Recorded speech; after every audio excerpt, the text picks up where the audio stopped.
Good afternoon. Thank you for coming today. I thought that when I thought about kind of what I wanted to do today, I felt like the most appropriate way to start would be to talk about the Montreal game. I know other people, the players have spoke about it. I know Greg has spoke about it. But I think that there's also a perspective of the general manager, and I think it's on the forefront of everyone's mind. So, for me, looking at the context of this individual game, it just simply it wasn't good enough.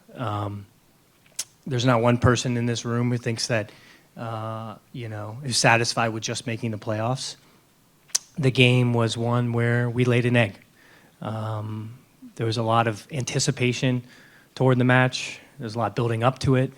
I felt like after we had qualified, there was this sort of mentality of, the next game is the most important one, and then when we got to the game, we didn't show up.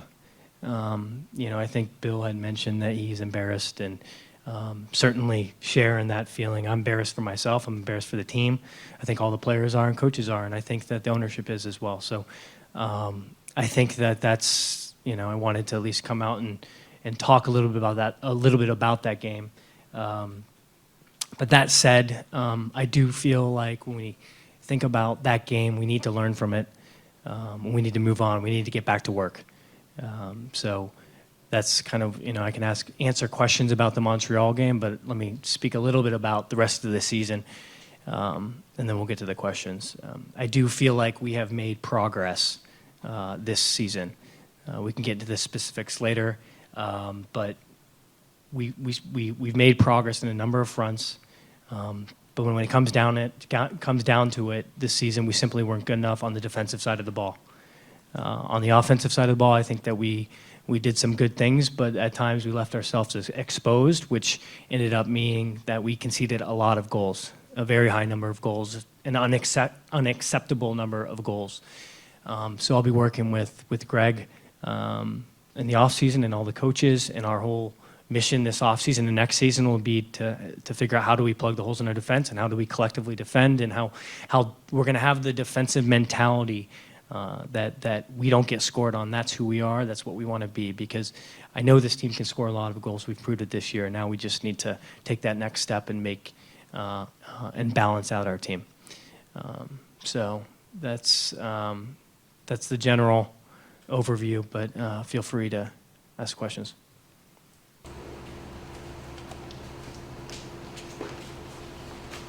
Tim, do you think that the meltdown in Montreal, was it, I'm sure you thought about it constantly since it happened, do you think it was just a bad night? You came across a team in form. Why do you think the team did not rise to the occasion? I think Montreal, all to their credit, they were the better team on the night, and we can sit and talk about what they did and how they played and how good they are.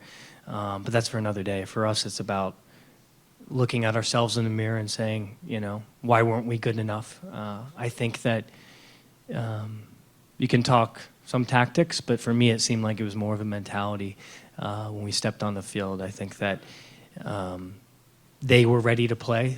I think that they had a group of players that were leading the way on their team at different moments in the game.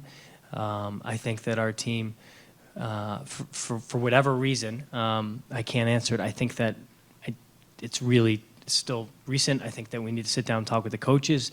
For sure, we need to ask questions. We go through a process. We debrief things. And one thing I'm going to be asking for Greg is a debrief on this game. Why do we come out flat? Because I think it's something that we need to learn from, so that when we are in this moment again, we go back to this debrief, we go back to this moment and say, we're going to do things differently, and this is how we're going to do them. I think when you look at other teams, I'm fairly sure that Montreal and Vancouver, for example, when first time they got to the playoffs, they got to this knockout game, and they lost it. I think that there's a reason why the Kansas City Royals get to the World Series, and then they lose, and then the next year that they win it. I think that's in all of sports. I think that there's institutional knowledge that you learn in these key moments of the season that you can't anticipate, no matter how ready you think you are. So can I point and say exactly why? No, I can't right now. I think it's a variety of reasons, and we'll certainly be analyzing it heavily over the next weeks and months. Was the squad balanced enough this year? Was it too offensive heavy, not thought into the defensive side? I wouldn't say it's for. I think that I think that it's fair to say that again, taking a hard look at ourselves, to say that we were unbalanced when you talk about 58 goals scored and 58 goals conceded. That's certainly not something that we're proud of. It is, I believe, the first time ever that we've been in not negative goal differential, but for us, we need to get back to being a tough team to play against, especially when you consider that we're going to be on the road again.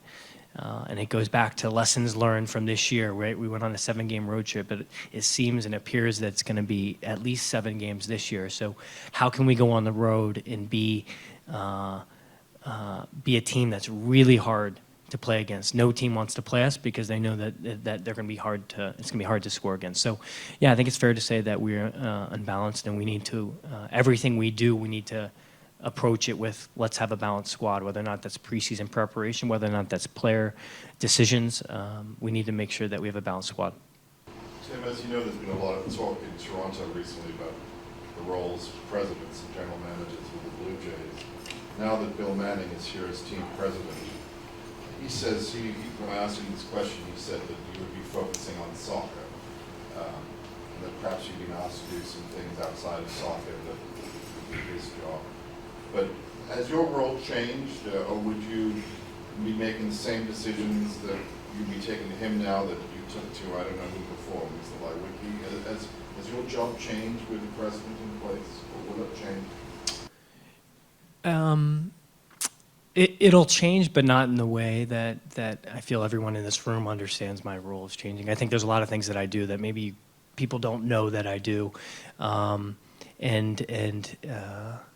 it's what I would prefer to be doing is more on the soccer operations. I think that having the experience at the league office and the fact that our company does have a lot of teams, all of the energy can always be spent on TFC from all angles. And I think that Bill can come in and make sure that his priority and his focus is everything, but he can focus on some of the business areas, for example, that maybe I won't have to be in the meetings or in league meetings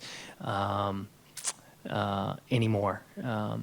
Obviously willing to help, willing to do whatever it takes, and I do think that there is some knowledge of him having obviously done it at RSL and being in the league for a number of years, and myself being at the league office, that I hope and trust that he'll ask me, but it's not going to be by and large what I'm doing day to day. It's going to be more the player decisions, focusing on the first team all the way down the academy, how we can continue progressing and building on all the successes we've had this year, and then learning from the mistakes. Tim, where do you think your responsibility lies in terms of this season, in regards to defensive issues, in regards to the 6 goals finish, in regards to pretty embarrassing playoff race?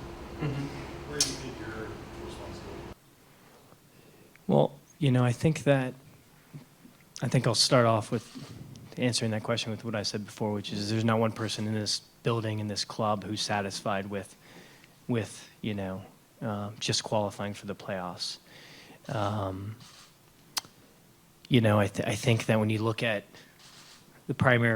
one of the primary roles of the general manager is the player acquisitions, decisions on players. When you look at the league, 33% strike rate, meaning hits on players, is league average, 33%. So if you can get 33%, especially internationals, that's league average. If you can be 50%, meaning that you are slightly above 50%, meaning that you're getting hits more than misses, that's top of the league. So I'll obviously let others decide on each individual case. We have our sort of barometers for success for each individual and the players.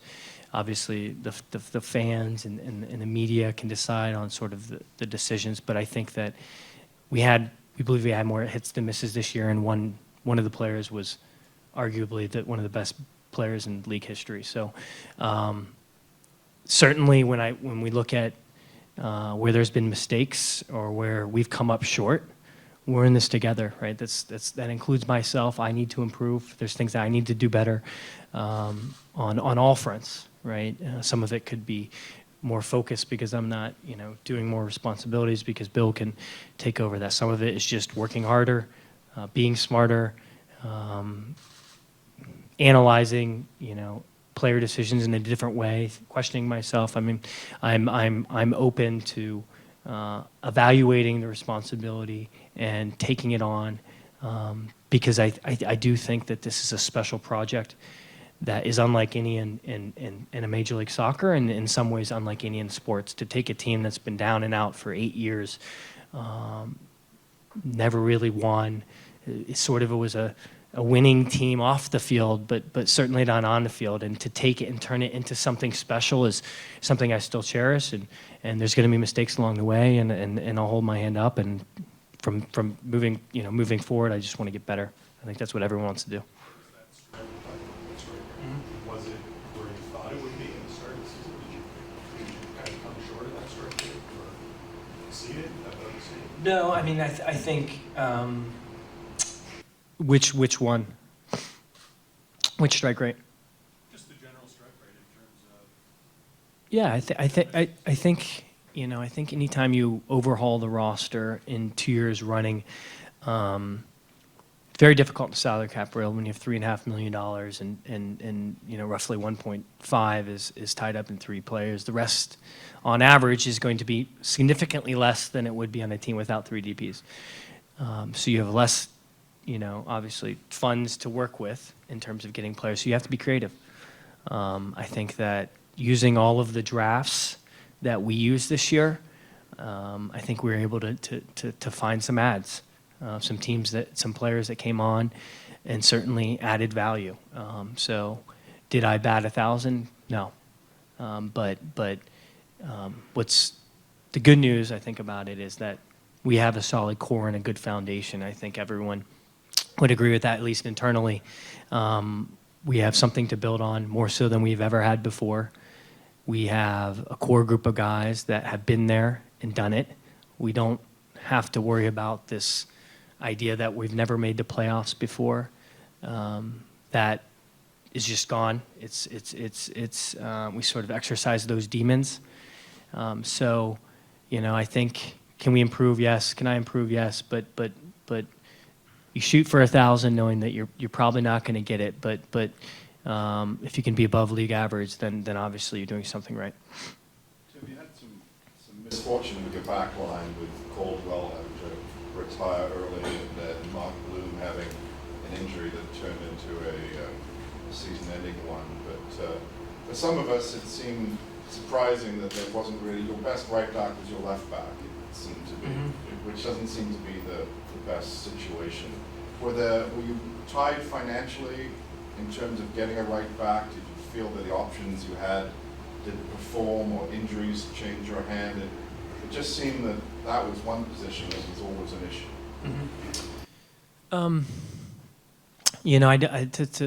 I don't want to make excuses, right? I think that the culture that we're setting and what I would say is the new TFC would be this. The easy thing is to say, hey, we need new players, right? In some areas we need new players. I think that's the TFC of old. I think the hard thing is to stay the course and to build on a foundation. And for us, that's the TFC of new. And part of that is not to make excuses. So when it comes to the back line and right back in particular, I think that you have to start off and talk about the team collectively and how you're playing that leaves certain positions exposed. I think that there are times in the season where we left both our backs exposed. The wide backs, and then we adjusted. Then I think there are times when we left our center backs exposed from maybe not covering backwards through midfield. So I think that there's certainly an area we need to improve defensively, collectively. In terms of actually how we filled that hole, yeah, I think some of it is the roster and budget constraints. You have to decide on where you're going to spend the money, especially when a lot of it is tied up in the designated players. I think that when you're building a core over 3 to 5 years, a common practice, and I believe is having a strong spine down the team. That's always important. It's not to say that there's any position that's more important than others, but I think that if you look at a lot of teams and a lot of successful teams around the league, you have to build around the spine of the team. So, is that one area where we lacked consistency? Yeah, and that's on me.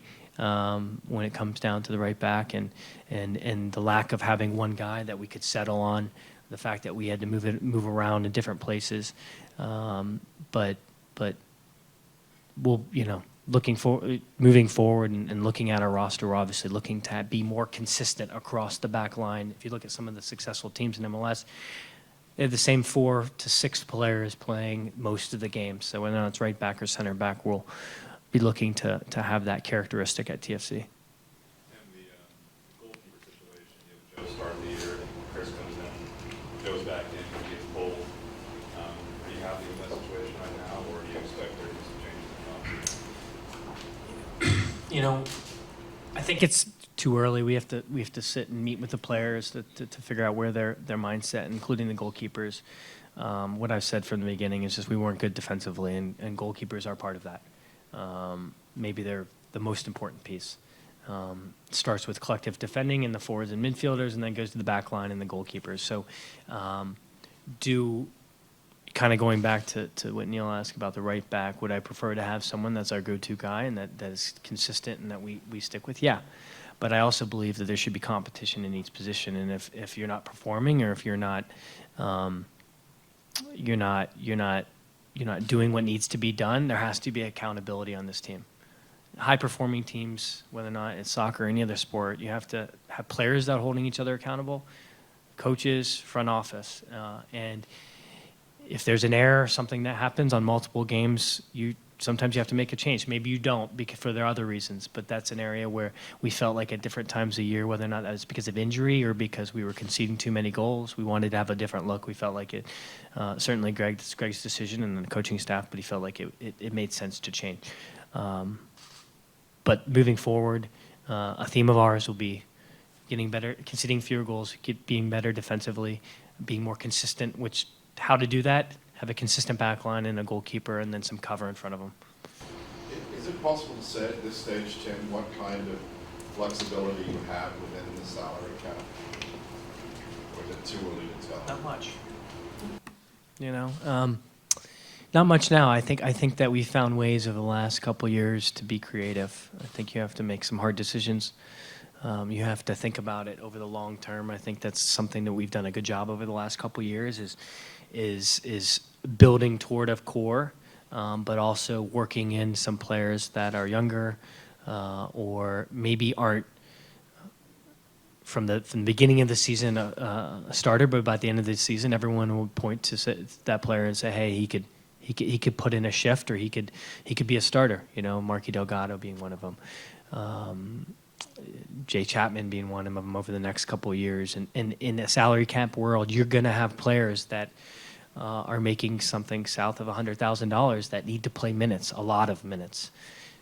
That's the reality, right, of Major League Soccer. And I think that what you've seen across the league is other teams have had challenges, especially with teams with 3 DPs. It's more difficult to build depth. That's just the way it is.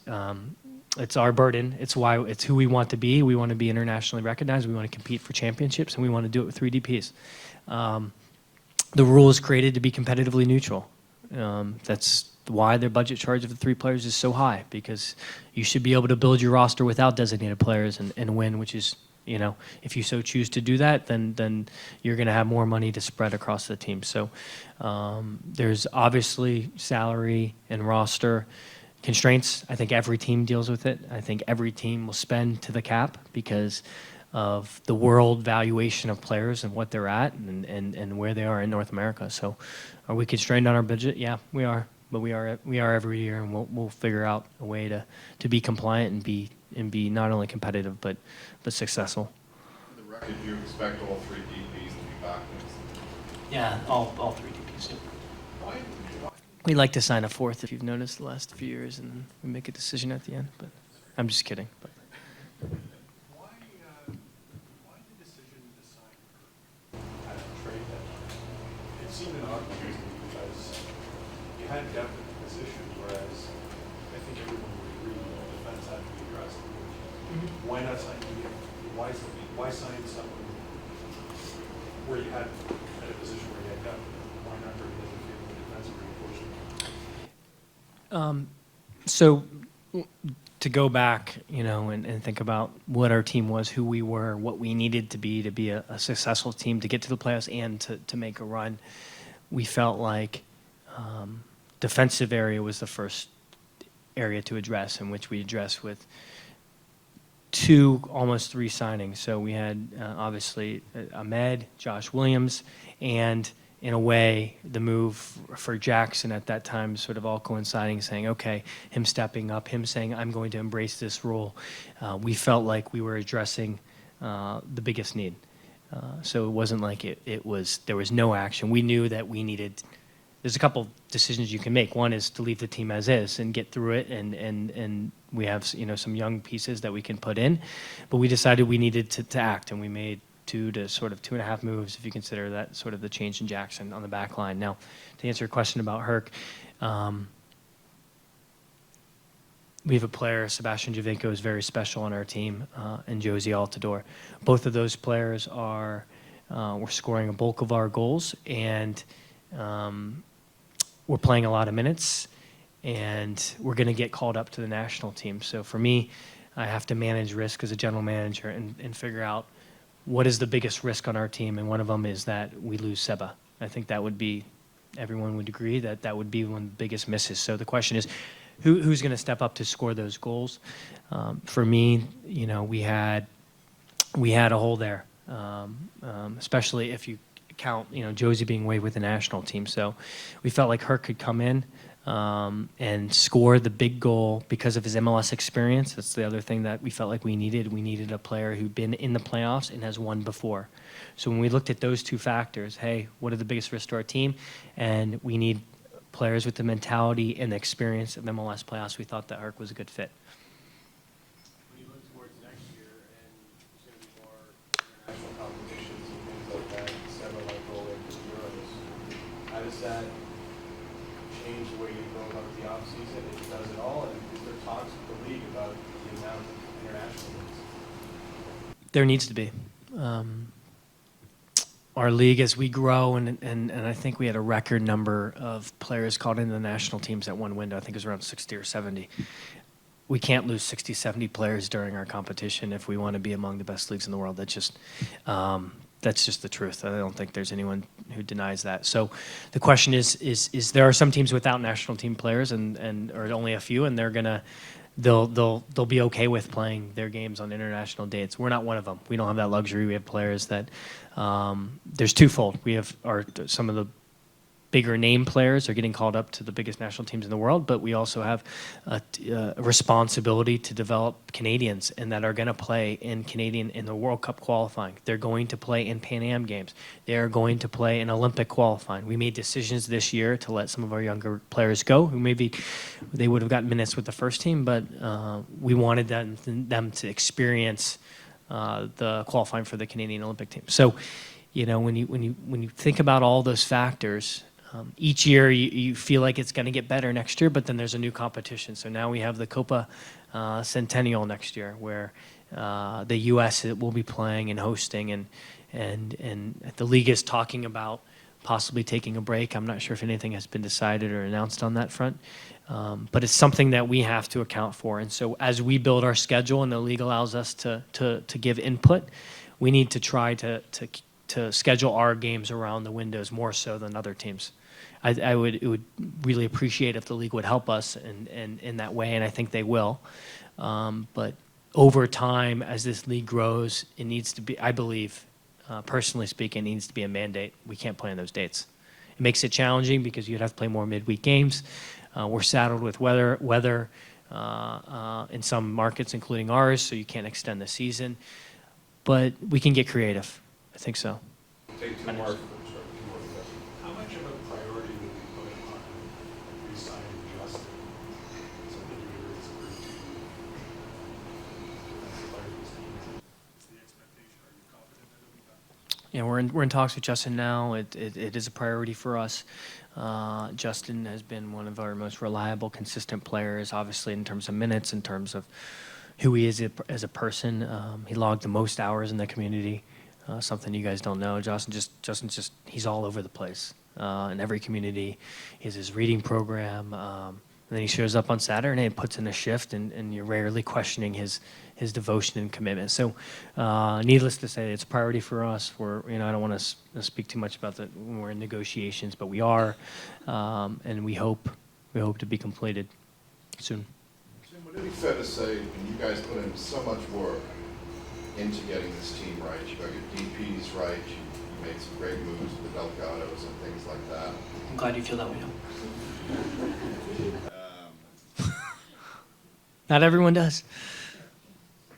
You made it to the playoffs, you got the playoff monkey off this franchise's back, and then, you said delivered an egg. Is this franchise still in a state of shock from that result, from that performance? Because that seems to be a short... I don't think the franchise is in a shock. I think the market, the soccer fans are in a shock. Our fans are hurt right now. They're embarrassed. I'm embarrassed because of the way the season ended, but we can't let that last few games define who we are. I think in this market, and I think you can point to New York, what's happening in New York right now, and to LA, in these markets, and say, look, it's different. Frankly, it's a different standard. There's a different benchmark. There's different expectations here, and frankly, I think that they changed throughout the season. I think we changed them. I think the fans changed them. I think the media changes them. We're okay with that. We embrace it. I think from the beginning, we're going to say we're going to be a DP team. We're going to be, we want to be internationally recognized. We want the pressure to be on us. And I think last year we learned a lot from the end of the season and what the pressure that was on us and how we failed to deliver. And I think the guys got us over the hump this year with a lot of pressure in this market. A lot of expectations, history not on our side, and everyone was waiting for a Toronto sports collapse, and they got over the hump with 2 games to spare. Now, again, were we satisfied with that? No. Did you see champagne in our locker room and goggles after our New York win? No. So I think everyone will look in the mirror and say we came up short in some areas. So I would say that it hurts. I don't think the franchise is in shock. I think that the club here, I think we know what we need to do. I think you've heard from a number of players, and we have one more year of experience together. We're roster in terms of our starting lineup is getting right to that peak year in terms of average age of a starting lineup being that 27 to 29, average MLS experience being on a starting lineup being over 4 years of experience. There's a lot of positives and to look toward. There's a good foundation, I think, from which to build. So I don't think it's from our club. I don't think it's a shock and awe. I think there's disappointment and like I said, embarrassment on these key moments. But we're excited about what we can do moving forward.